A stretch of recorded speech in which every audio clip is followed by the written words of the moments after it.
There's a kind of tiredness that sleep just doesn't touch. It's not the tiredness of a long day, but the exhaustion that comes from staying alert for too long. It's from adapting, it's from enduring, it's from surviving. And after a while, that tiredness just turns bitter. This is the Forge. 5, 4, 3, 2, 1, 0. All engine running. Liftoff. We have a liftoff.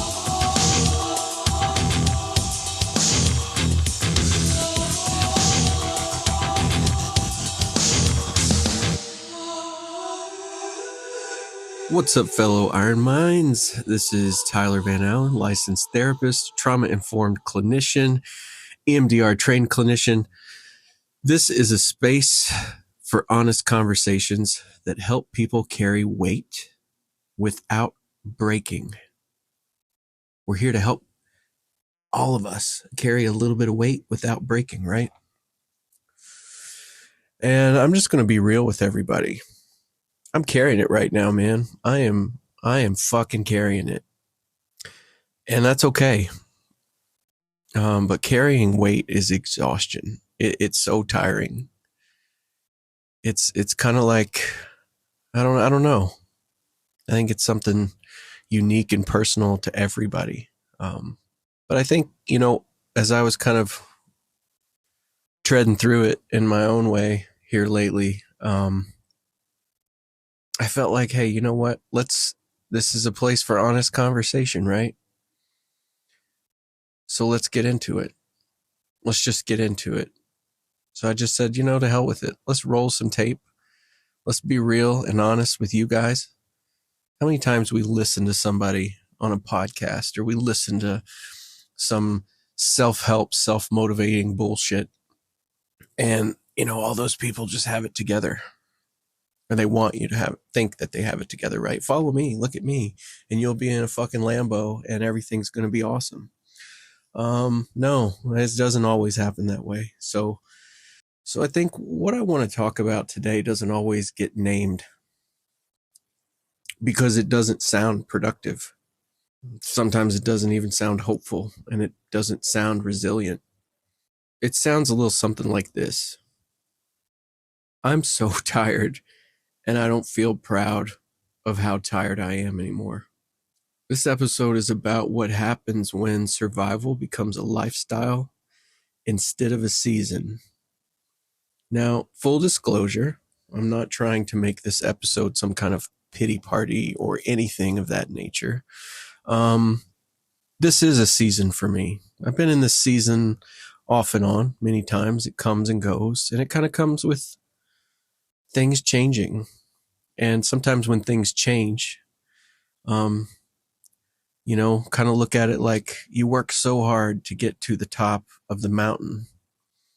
And when you get to the top of the mountain, you can kind of see further off into the distance, and you're just like, God damn, there's another mountain that I've got to climb. I thought I was there, right? And that's okay. That's okay.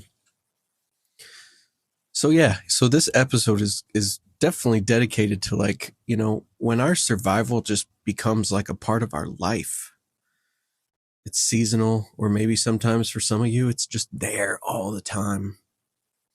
So it's when staying functional really costs more than it gives back.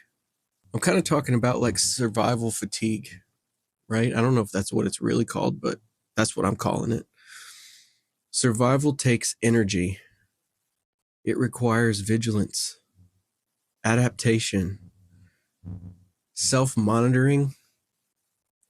And for a while, survival feels like strength. It's like, yeah, I got this, man. I'm doing awesome. I'm just trucking along, right? I'm treading water.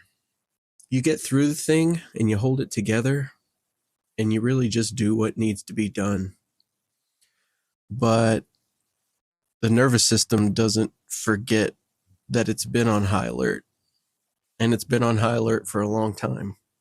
And over time, survival without recovery creates a specific kind of exhaustion, emotional flatness, irritability, cynicism, being cynical, right? A quiet resentment toward life itself, you know? And it's not because we're ungrateful, but our system just hasn't allowed us to stand down. And I think this is where bitterness creeps in. It may not always be loud bitterness. It may not always be explosive anger. It's the quiet kind.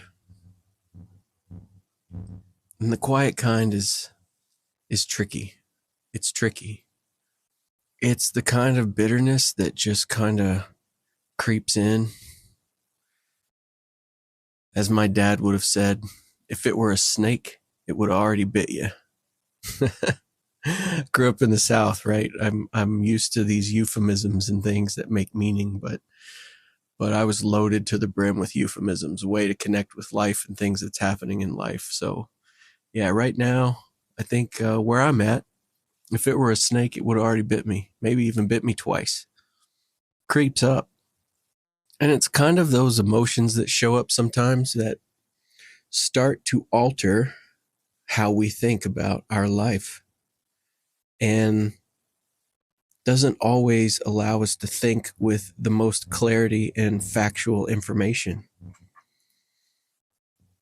You might find it shows up in thoughts that say, what's the point? It shouldn't be this hard. I'm tired of the one who just keeps going all the time. And here's the part that I think a lot of us rarely say out loud. That bitterness often gets turned inward. We start judging ourselves for being tired. We start feeling ashamed for not feeling hopeful.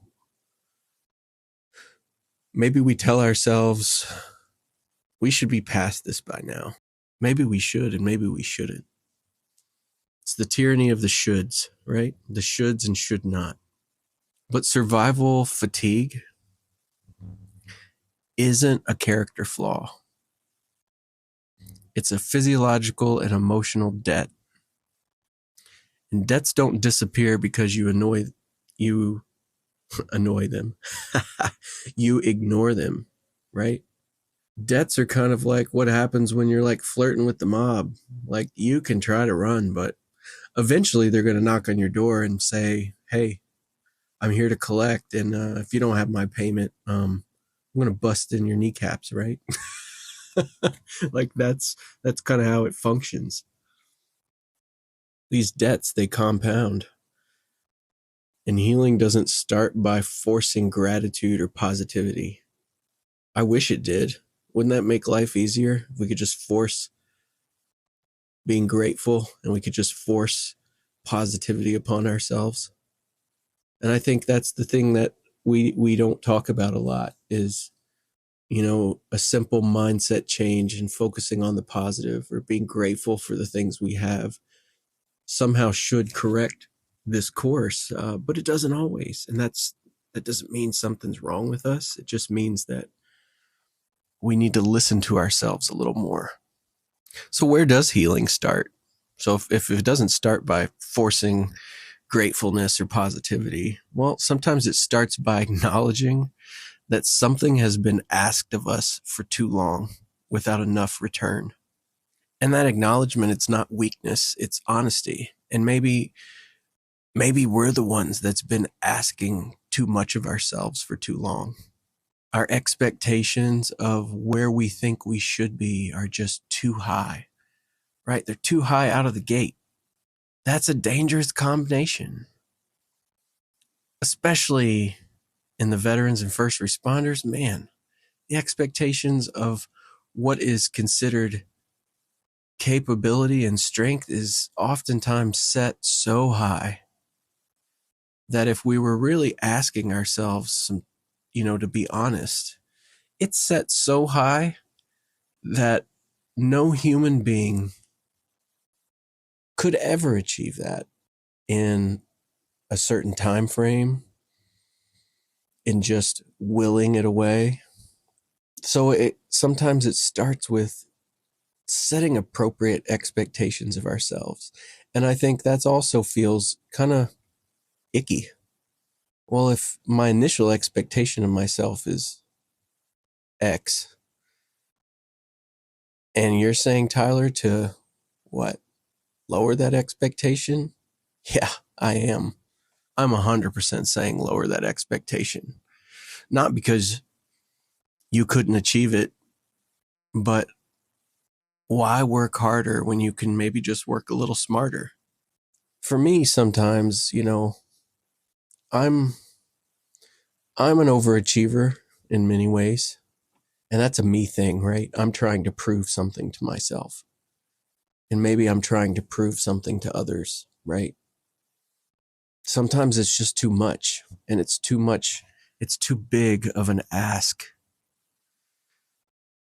So what I've tried to do is that initial expectation I set for myself with whatever's going on, I just cut it in half. Because half is probably reality, right? It's not about my capability, but it's acknowledging that there's a ton of external factors that are out in there in the world, and they're at play, and I can't control them. There's only 24 hours in a day. I'm lucky to get 6 or 7 hours worth of sleep if I'm lucky.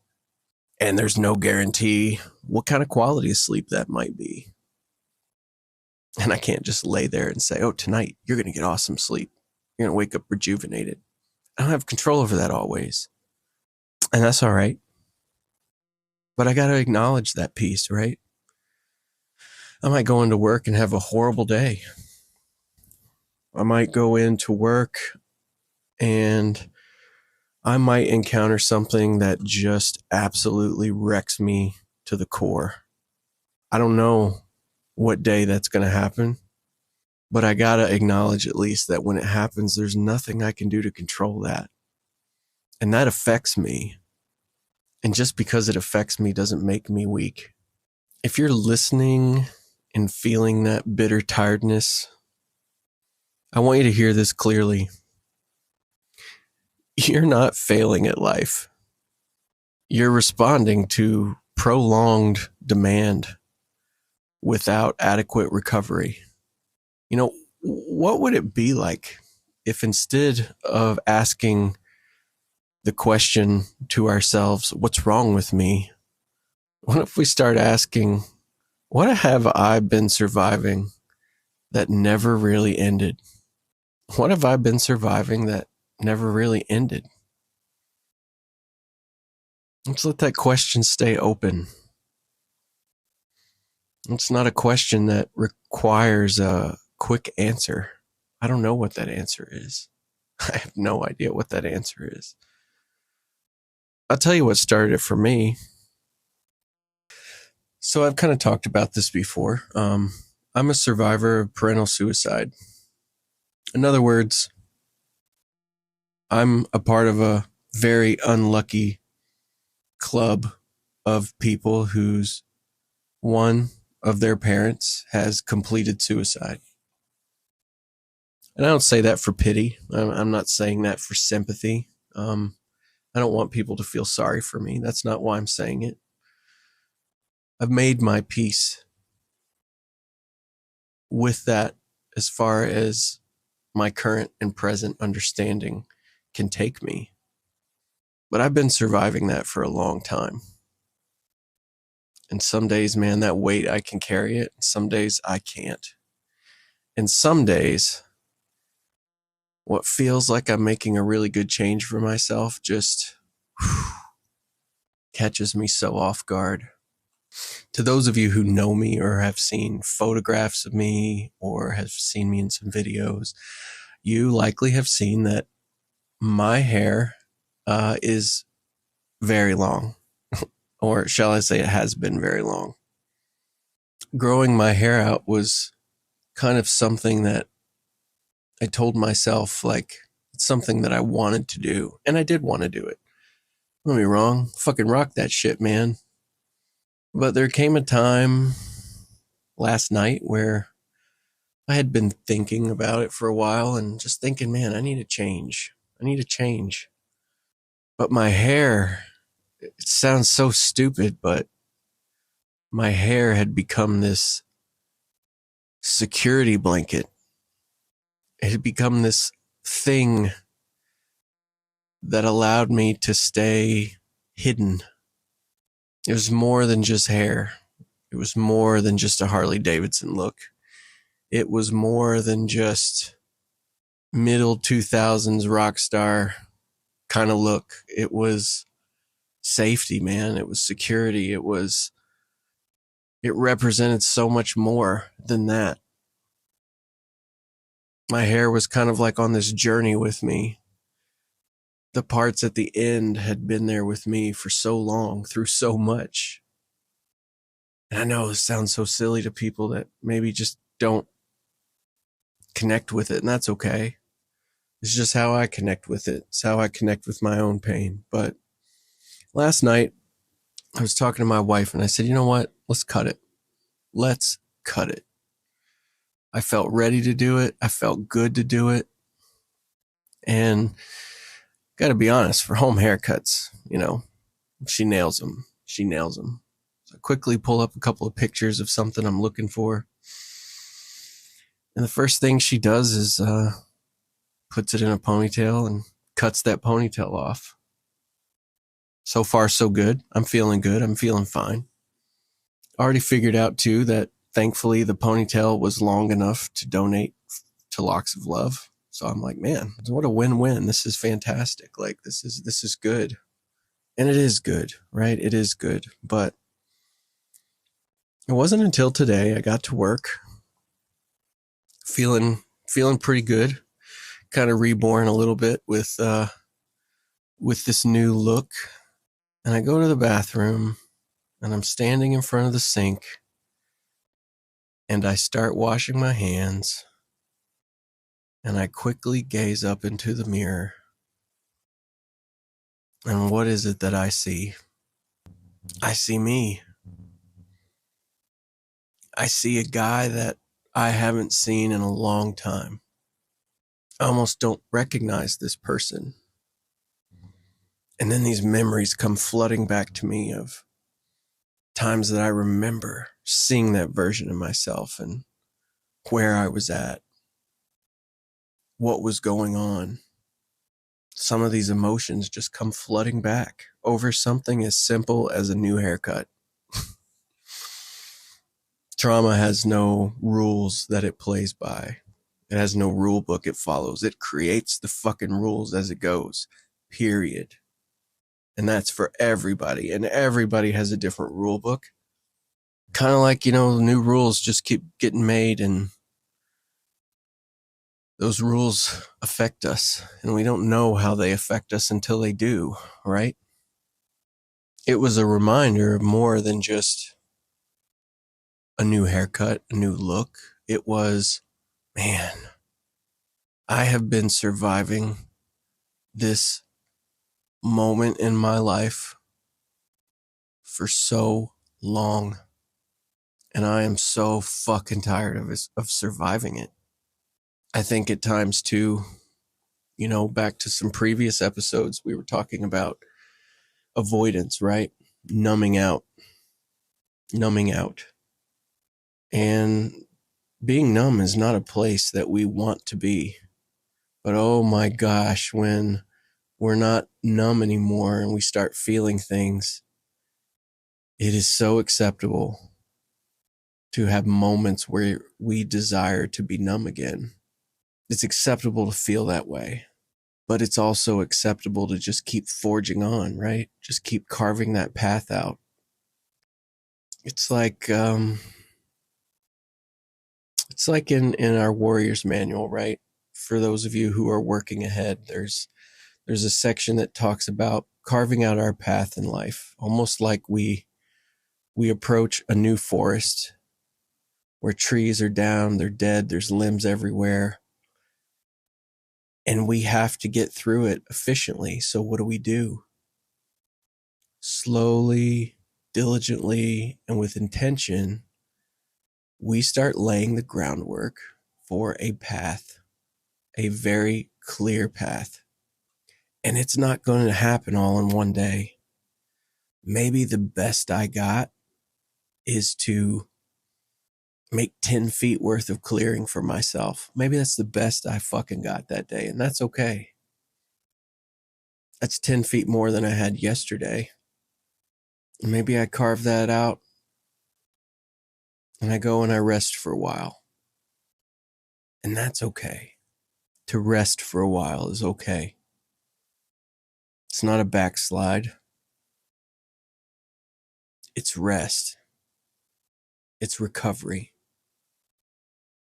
It's what I need to do for myself. Because remember, those of us who are warriors in this life, those of us who are playable characters, we need that rest and recovery. We're not just mindless drones. We're not just NPCs, right? I hear that a lot with my veterans, especially my veterans. There's two kinds of people in the world, right? There's playable characters and there's non-playable characters, NPCs. Especially if we're talking about, any of our military action games. We know what playable characters are: characters that have control of themselves and they are able to continue and complete missions. You can maneuver them.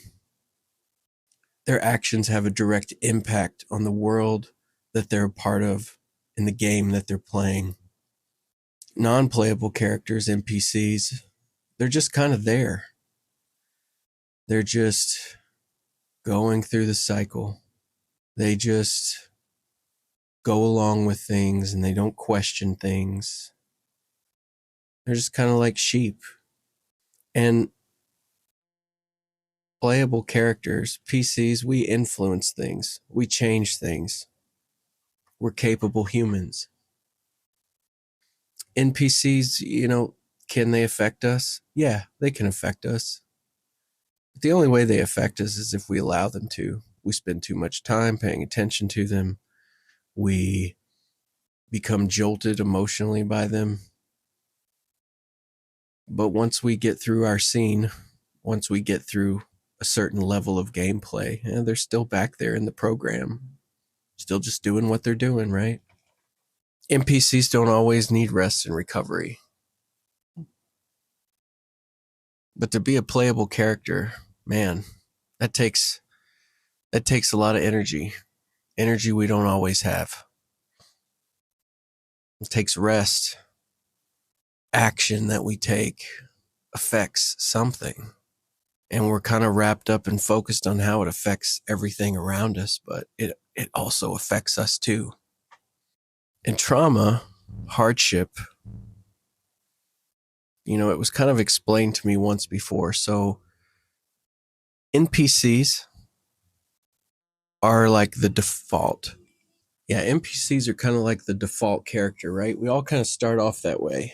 We follow a set of values that's kind of been handed down to us. And, sometimes we just don't question that. And that's okay for some people. I'm not knocking it, right? Like, it takes all characters to make the world go round. But having a job, something that's more than a job, it's something that's tied to our identities, or going through something traumatic event, a tough loss in our life. It shakes us out of this NPC mode and we become a playable character, a master of our own destiny. We start to realize that, like, wow, things don't have to be this way. Or, man, life is so short. Like, why are we just kind of going through the motions? And it's freeing and it's great. And I wouldn't choose it any other way. But, man, it comes with a cost. Oh my gosh. It's kind of like the difference between like having like a beater car that, you can throw like $20 worth of gas in the tank and like maybe fill it up once every month. And you're just like, wow, this is awesome. Like no big deal. But then we become like this really refined sports car, like a unique machine. And now I can't just go to like Mako and get my oil changed for like, $80. Now I got to take it in like once every 4 months and get like a complete tune up and, a new battery, new oil, special kind of fluids. And like the bill comes out being like $2,000 because my machine is more complicated. I've got to take care of it more and more. There's more required for the upkeep. Again, the long game is what we're after. We're no longer in a vehicle that's just getting us from like A to B. Now we're in something that's an investment that has to be handled with care. And that takes energy. And that energy is man, it's like hard to come by sometimes. It is. It's like really hard to come by. And that energy is really tough because that's when we start getting tired. That's when we start getting run down. We're adapting, we're enduring, we're surviving, and man, that's tough. If this is resonating with you in any way, shape, or form, I just want you to know you're not broken. You're not alone. There are other people out there that may not be going through the same things you're going through, but we know weight when we feel it. And your weight might be different than mine, but I can understand it. I can respect it. So every episode of The Forge ends with the same ritual. A reminder that even in exhaustion, something is still being built. That's the awesome thing about our minds and our bodies and our spirit. It wants to heal. It is healing. It knows how to do that. Sometimes it just needs a little help, right? It just needs a boost. It needs a little bit higher octane. So for those of us who have been following this podcast for a while, a form of the question I'm going to be asking. So the variation of that question today as we drive this spike into this beam. What part of you has been surviving, and what would it need to finally rest? What part of you has been surviving, and what would it need to finally rest? And rest isn't quitting. Sometimes it's repaying a debt that you owe to yourself. I don't know about you, but I was always raised, you make good on your debts. But some of us, we always think that those are debts that we owe to others. But my friends, I'm here to tell you, what do we owe to ourselves? Folks, if you're enjoying the content so far, keep it locked. Coming very, very soon. It's still in the works, not too much longer to have to wait. The Warrior's Manual is a manual that is being created for you, for me, a tool that sort of lines up with this podcast. It is 3 months, a weekly manual for you to get some grounding tools that actually work and function. There's prompts, there's quotes, things to help you forge a path ahead. It's not a self-help book per se. It's not some cheesy book filled with lots of psychobabble worksheets. Just real stuff for real people who are looking to get to know themselves again, who are looking for a little bit of clarity and ways that they can help themselves and put some of this weight down. So coming soon, our website is currently being built as we speak. The Warrior's Manual will be on Amazon. There's going to be hard copies. It'll be available right through our website. We also have a digital copy. So for me personally, I love the hard copy. There's something about putting pen to paper that really is just very grounding. But for those of you, we have a digital copy that's going to be available. You can pull that right up on your phone, right up on your iPad, on your computer, and you can actually work through it in that sense too. So keep it locked. Definitely we'll have more information to come on the Warrior's Manual. Thanks so much. So in closing, you're allowed to be tired of surviving. You are so allowed to be exhausted from it, and you're allowed to want more than endurance. You are. You're so allowed to be tired, and you are so allowed to want more than just surviving and endurance. And you don't have to figure that out all at once. And you're not going to figure it out all at once, right? Back to that setting appropriate expectations for ourselves. Don't give yourself a benchmark that's so unachievable that when you don't get there in your time frame, you're left feeling like you've failed. You're not a failure. We just set our priorities too high, man. Like that's all. We just set our expectations of ourselves too high. So we're not failing at anything. This is the Forge. And even survival can be softened one honest moment at a time. Thanks a lot, guys, for listening. Take care of yourselves. Love yourselves. You deserve it. And the people that depend on you deserve it. Social media isn't a replacement for therapy. And while I am a therapist, I am not your therapist. Please reach out to your local resources or call 988 if you are in crisis. This is educational content only, not therapy or a replacement for it. Rather, a little education for you along your way, along the journey. In chaos will throw